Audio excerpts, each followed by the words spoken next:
Coming up on Mountain News this morning, the search continues for a Breathitt County woman who's been missing since the summer flooding.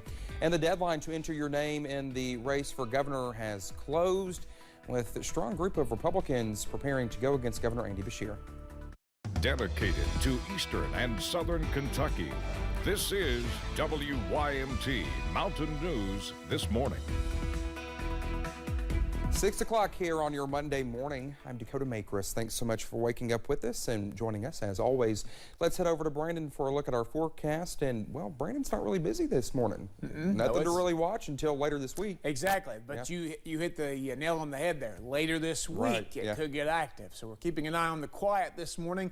Let's take you down and head down to Lake Cumberland this morning, courtesy of our friends over at SPEDA. For this camera in Pulaski County, you can see a little low cloud deck, maybe a little bit of touch of fog out there this morning, but otherwise pretty calm and quiet. 32 Wise, 41 in Jacksboro. That is our range, but most folks are in the mid to upper 30s, which basically we're expected them to be this morning. Jackson at 36. That's what our forecast is for this morning. A normal day to a little extra because it's Monday and it's a little cold in some locations, so just be ready for that as you head out the door. If you're grabbing some breakfast on your way out the door, maybe like a donut, I think you'll see the clouds this morning, some sunshine this afternoon, and temperatures topping out in the low to mid 40s depending on how fast that sun makes its way out from behind the clouds. Dakota?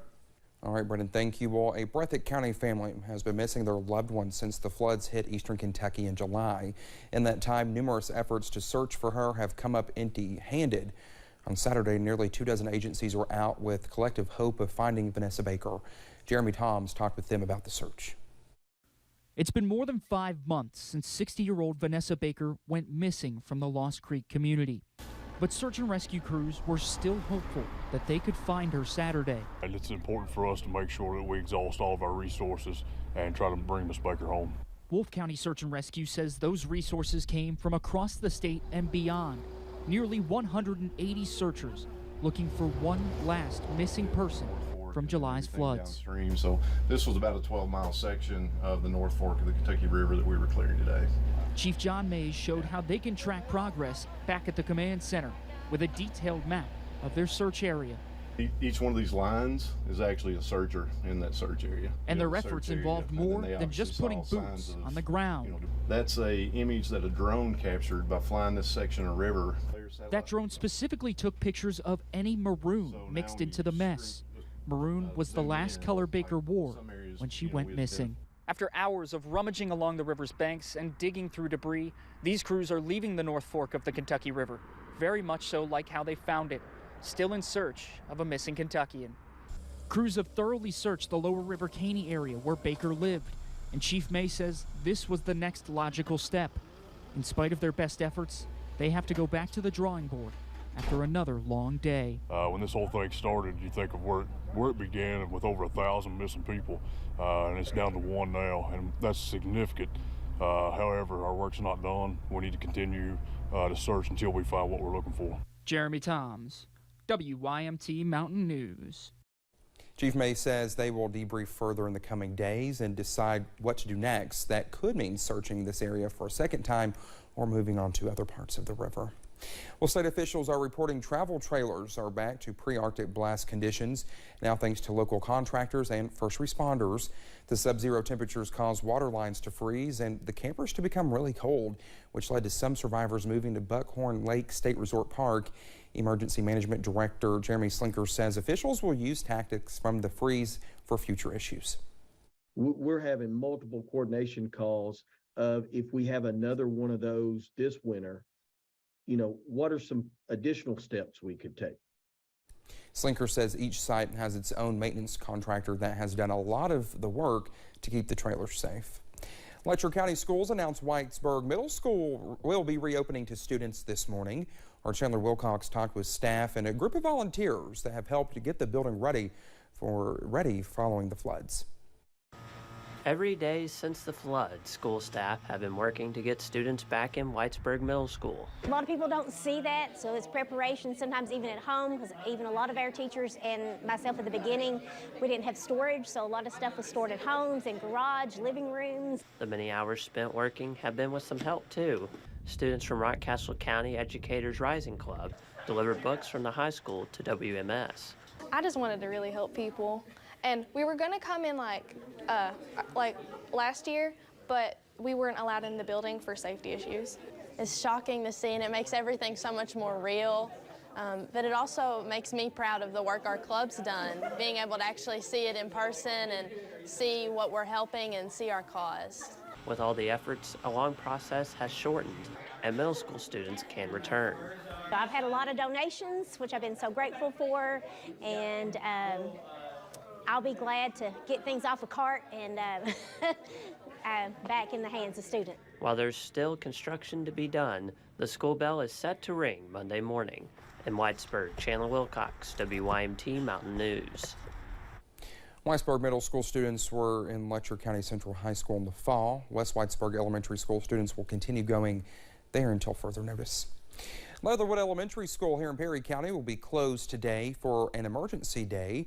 Perry County Superintendent Kent Campbell said on Facebook the school is suffering from a water outage. Staff will make up the day at a later date. Campbell said all other schools will be on a regular schedule today. Well, a new strain of Omicron is rapidly becoming the most common cause of new COVID infections in the U.S., and it's likely come to Kentucky soon if it hasn't already. The new strain is called XBB 1.5. Last week it represented 40% of all new COVID infections across the U.S. Right now, it is the dominant variant in many Northeast states. For the Southwest region, well, the CDC estimates it represents about 19% of all new COVID infections. Infectious disease specialist Dr. Mark Burns says this strain is more contagious, and there's no guarantee that your symptoms won't be severe if you're not vaccinated. If you're vaccinated, maybe not worried as much. However, as I've said before, vaccination does not prevent you from getting it, okay? It just will hopefully decrease the number of hospitalizations and deaths that we see. The new strain symptoms appear as flu-like, and you likely won't lose your taste or smell or experience shortness of breath. Well, Kentucky lawmakers wrapped up the first part of the 2023 session on Friday. Well, the first part of the short session saw discussions on further reducing Kentucky's income tax down to 4%, a bill to classify hazing as a felony, and a push to make all state elections partisan. Other election-related bills would make changes like including more information on voter instruction cards and adding more requirements for the certification of election results. House Bill 12, the Phone Down Kentucky Act, aims to cut down on distracted driving. Prohibit the holding of a phone or any type of device on any part of your body. The legislative session resumes in February. Well, the filing deadline for the race for governor has come and gone, and the stage is now set for a political battle. 12 Republicans filed in time, wanting the chance to unseat current Governor Andy Beshear. Among the candidates, former UN Ambassador Kelly Knight Craft, Agricultural Commissioner Ryan Quarles, and Attorney General Daniel Cameron. Right now, it's like a Kentucky basketball game. You walk in the arena, the score is 0-0, and it's whoever's going to be, working the hardest and reaching the most Kentuckians. It's going to be about who can fulfill the needs of our families, and having a pretty special family myself. I think the voters of Kentucky, who by now know me pretty well, know that I'll work for them tirelessly each and every day. The primary election is May 16th. The general election is November 7th.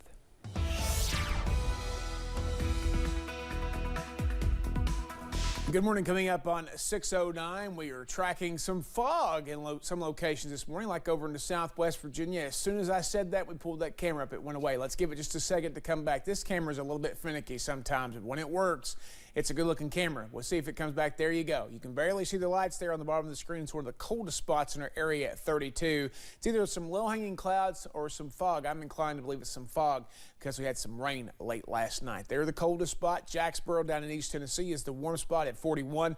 Most locations mid to upper 30s. A lot of mid to upper 30s out there across most of our region this morning. Your day planner, I think we're heading into the low to mid 40s. It all depends on how fast the sunshine can get out from behind the clouds. I do believe that happens, though, later this afternoon. Dakota?